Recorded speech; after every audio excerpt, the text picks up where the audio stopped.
Hi everyone, my name is Daiyang Gao.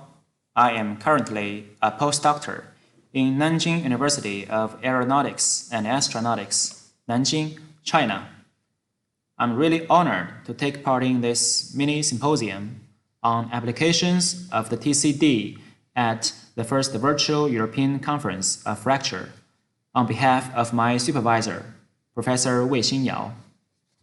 Our topic is multiaxial fatigue life estimation of notched structures under random vibration loadings with the concept of TCD.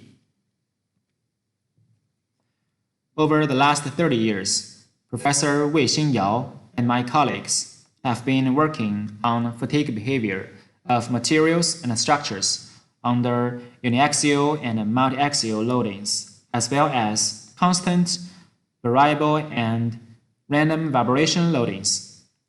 We would like to take this opportunity to share some of our work in association with the theory of critical distance. The stress field intensity method was proposed by Professor Wei-Xin Yao in 1993, indicating that the fatigue damage of notched metallic structures could be evaluated by the field intensity stress, sigma Fi. This method takes as its starting point the idea that if the history of the field intensity stress at notch root region is the same as that of material, then they have the same fatigue lives. In the sketch map, we could see that three main aspects are covered in this method, including the fatigue failure region omega, the failure criterion F sigma ij, and the weighting function phi r. The fatigue failure region is based on the fact that the initiation of fatigue cracks is dominated by the fatigue damage within the size of a few grains near the crack initiation site, and it is assumed that the size of omega, namely field radius, is a material property, which has nothing to do with loadings, distribution of stress field, or geometry of notches. The effect of multiaxial loading could be taken into account by the failure criterion F sigma ij, which could take the forms like von Mises stress, maximum principal stress, and those based on the critical plane approach. The weighting function phi r describes the contribution of stress at point Q in region omega to the fatigue damage at point P. From the simple example, we could see that the stress gradient is also taken into account in the weighting function. We would like to show the process we have developed for the determination of the field radius R0, which is shown in this flowchart, as well as the problems we have been having. First, we select a series of field radii, RH1, RH2 to RHN. Then, the respective stress field intensities could be calculated according to the left formula. Thus, the fatigue lives could be determined with reference to the plane specimen SN curve, so that the RHNF calc curve could be obtained. At last, the actual stress field radius R0 is determined based on the experimental fatigue life of notched specimen. From the flowchart, we could see that stress field radius is dependent on the failure criterion as well as the weighting function, which is contradictory to the previous assumption. Frankly speaking, up till now, we have found no good way for the determination of the stress field radius.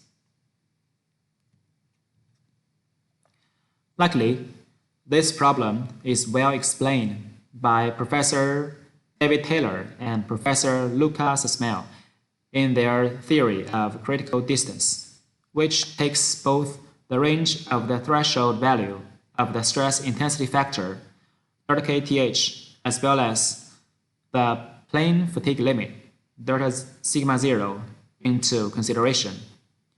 The calculation process of the effective stress is illustrated in the sketch map on the right. With reference to the Kitagawa-Takahashi diagram, the profile of the experimental curve can be approximated by considering two straight asymptotic lines. The horizontal one corresponds to the plane fatigue limit, and the sloping one to the threshold condition calculated according to the linear elastic fracture mechanics. The intersection point of these two straight lines corresponds to a crack of half length equal to L0. If one refers just to these two straight asymptotic lines, it is possible to assume that as long as the half length of the crack is lower than L0, no reduction of the nominal fatigue limit occurs. We could see that the proposed formula establishes the boundaries between short cracks and long cracks by the comparison between the half length of crack A and the critical distance L0. In this sense, we could say that the TCD is seen to be a more practical engineering tool than SFIM, suitable for predicting fatigue strength of real components characterized by complex geometries, testing resulting in stress concentration phenomena. The second subject is an introduction to the multiaxial fatigue models proposed by my colleagues and the theoretical developments for notched structures with the concept of the TCD. The first model was proposed in 2005, namely Wang Yao model. The above equation indicates that crack initiation under multiaxial loadings is dominated by the maximum shear strain, while the normal strain in the maximum shear strain plane has great influence on the crack propagation, so that the critical plane is defined as the one where the shear strain amplitude reaches its maximum value. Since the fracture plane is not always coincident with the one where the maximum shear strain occurs, the bottom equation defines the critical plane as the one where the largest fatigue damage takes place. The second model was proposed for fatigue strength estimation for ductile material under multiaxial loadings in 2011, namely Zhang Yao model.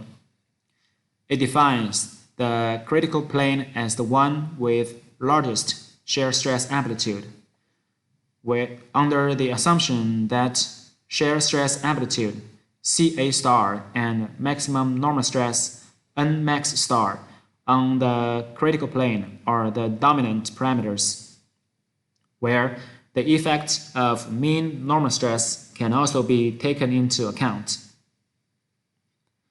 The third model was proposed in 2016, namely Xiayao model, based on the assumption that the fatigue damage in the critical plane are introduced by both the shear stress as well as the normal stress, and the weighting function for their respective contribution to fatigue damage could be described by the exponential functions of both ratio of lifetime cycles as well as degree of loading non-proportionality.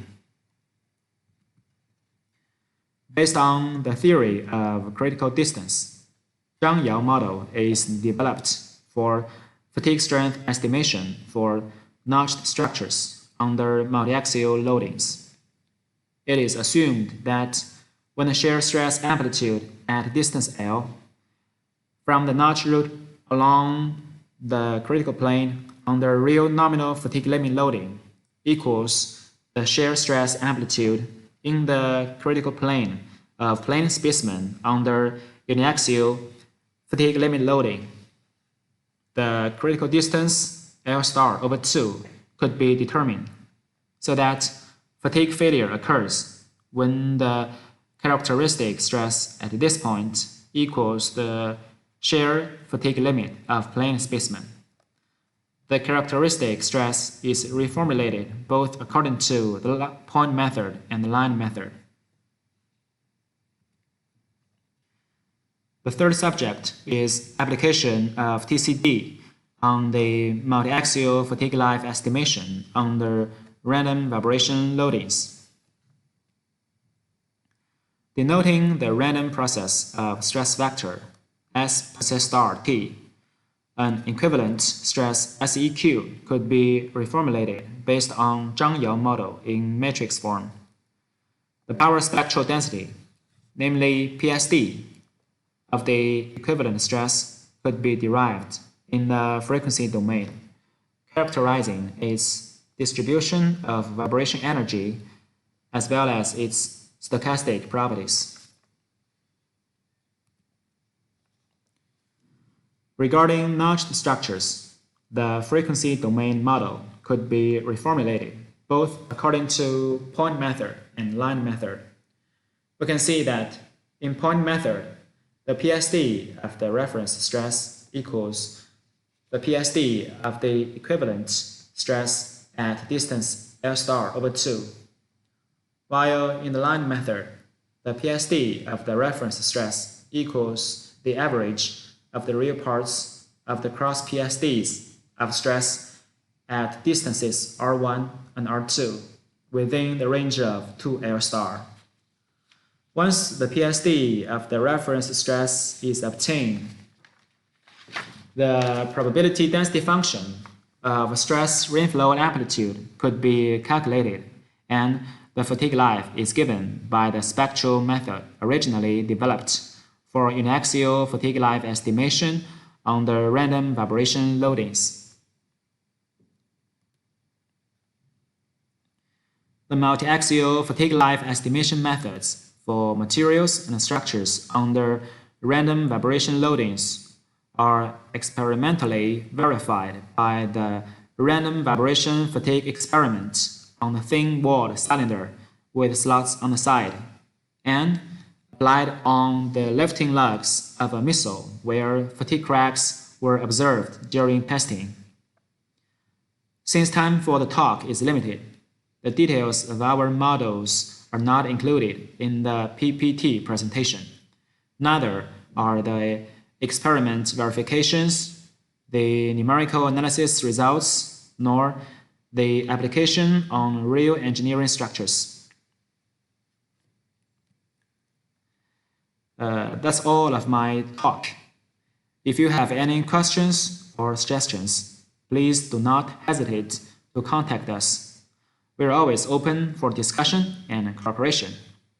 At last, I want to thank Professor David Taylor and Professor Lucas Ismail for giving us this incredible opportunity to submit our video to the mini symposium on application of the TCD at VECF1.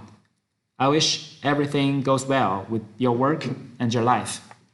Thanks for your attention.